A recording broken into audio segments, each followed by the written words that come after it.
अहमदनगरच्या सावेडी परिसरात राज्य उत्पादन शुल्क विभागाकडून धडक कारवाई राबवण्यात आली। या कारवाईत विनापरवाना दारू विक्री करणाऱ्या हॉटेल मालकासह 25 मद्यपींना अटक करण्यात आली आहे। महामार्गावरील बार बंद झाल्याने शहरातील अवैध दारू विक्रीचं प्रमाण वाढलंय।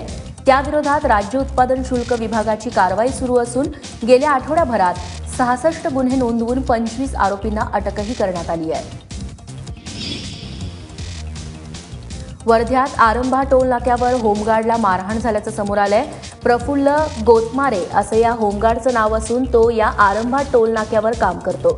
17 तारखेला पगार वाढीवरून प्रफुल्ल आणि त्याच्या मॅनेजरचा वाद झाला। प्रफुल्लनं रात्री गोंधळ घातल्याचं कारण देत मॅनेजरनं पोलिसांना बोलावलं। त्यानंतर पोलिसांनी प्रफुल्लला मारहाण केली। दरम्यान आता होमगार्डला मारणाऱ्या पोलिसांवरती कारवाई करण्याची मागणी प्रफुल्ल गोतमारेनं केली आहे। नाशिकच्या पंचवटी परिसरातील गुन्हेगारी काही केल्या थांबत नाहीये। गुरुवारी रात्री दुचाकीवरून घरी जाणाऱ्या किरण निकम या तरुणावरती 5 ते 6 जणांच्या टोळक्यानं धारदार शस्त्रानं हल्ला केला। यात गंभीर जखमी झालेल्या किरणला रुग्णालयात दाखल केलं असता उपचाराआधीच त्याचा मृत्यू झालाय। या प्रकरणी पोलिसांनी एका संशयिताला अटक केली असून फरार आरोपींचा शोधही सुरू आहे। एटीएमचा पिन नंबर विचारून शिर्डी संस्थानच्या महिला सुरक्षा कर्मचाऱ्यांची 31,000 फसवणूक करण्यात आली आहे। बँकेच्या नावे फेक फोन कॉल करून कल्पना दळवी यांना चुना लावण्यात आलाय। बँकेतून बोलत असल्याचं सांगत अज्ञातानं दळवी यांच्याकडून एटीएमचा पिन नंबर घेतला। त्यानंतर त्यांच्या खात्यातून 31,300 रुपये गायब झाले।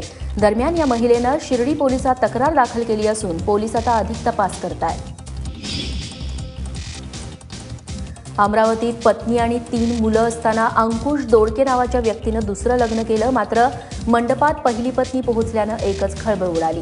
अमरावती जिल्ह्यातल्या पथरोड गावामध्ये एका तरुणीशी दोडकेनं लग्न केलं। त्यानंतर पहिल्या पत्नीनं पोलिसात तक्रार दिली। तसंच नववधूच्या आईवडिलांनी देखील अंकुश विरोधात पोलिसात धाव घेतली। मात्र दोन्ही तक्रारकर्त्यांनी काल रात्री उशिरा तक्रार परत घेतल्यानं पोलिसांनी आता हा तपास थांबवलाय। यवतमाळ जिल्हा मध्यवर्ती सहकारी बँकेचे अध्यक्ष मनीष पाटील यांनी अध्यक्षपदावरून राजीनामा दिलाय। जिल्हा बँकेचे 25 पैकी 22 संचालक मनीष पाटील यांच्या विरोधात होते।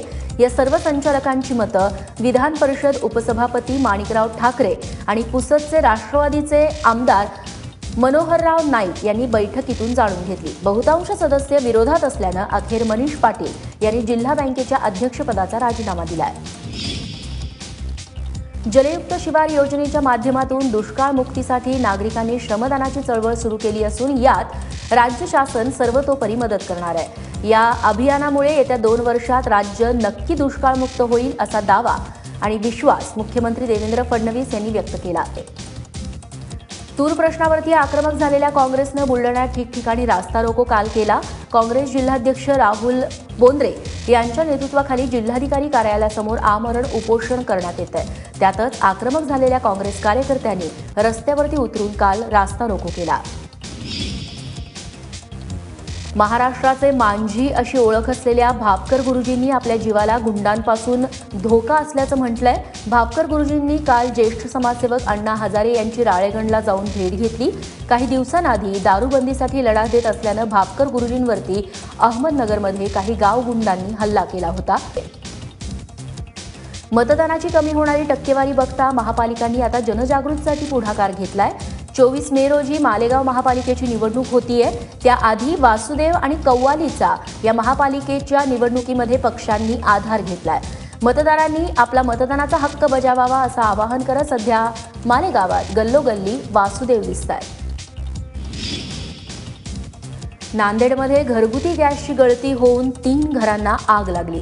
मुखेड तालुक्यातील शिकारा गावात ही घटना घडली आहे। या आगीत 3ही घरं जळून खाक झाली आहेत। सुदैवानं कोणतीही जीवितहानी झालेली नसून मोठ्या प्रमाणात वित्तहानी मात्र झाली आहे। पालकमंत्री चंद्रकांतदादा पाटील यांच्या आदेशानंतर कोल्हापुरातल्या पोलीस लाईन वसाहतीचा कायापालट झालाय। 6 महिन्यांपूर्वी चंद्रकांतदादा पाटलांनी या पोलीस वसाहतीला भेट दिली होती। तेव्हा तिथली दुरावस्था त्यांनी बघितली होती। खुराड्यासारख्या चाळींमध्ये शेकडो पोलीस नाईलाजास्तव राहत होते।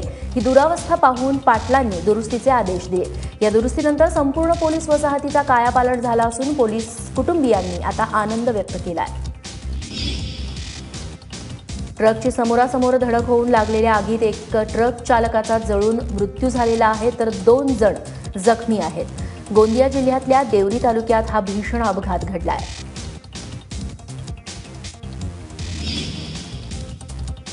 विवेकवादी तत्ववेत्ते आणि तत्वज्ञानाचे प्राध्यापक दी. देशपांडे यांनी 1990 मध्ये सुरू केलेलं आजचा सुधारक या मासिकाचं प्रकाशन आता बंद करण्यात आलंय। बदलत्या सामाजिक सांस्कृतिक वातावरणात विवेकवादाची कास न सोडता वाचकांना वैचारिक पोषण देण्याचा या मासिकाचा प्रामाणिक प्रयत्न होता। डाक खात्यानं दिलेल्या सवलतीमुळे हे मासिक सुरू ठेवण्यात येत होतं, मात्र आता डाक खात्यानं सवलतीत तांत्रिक अडचण काढत सवलत बंद केल्यानं हे मासिकही बंद करण्याचा निर्णय घेण्यात आलाय।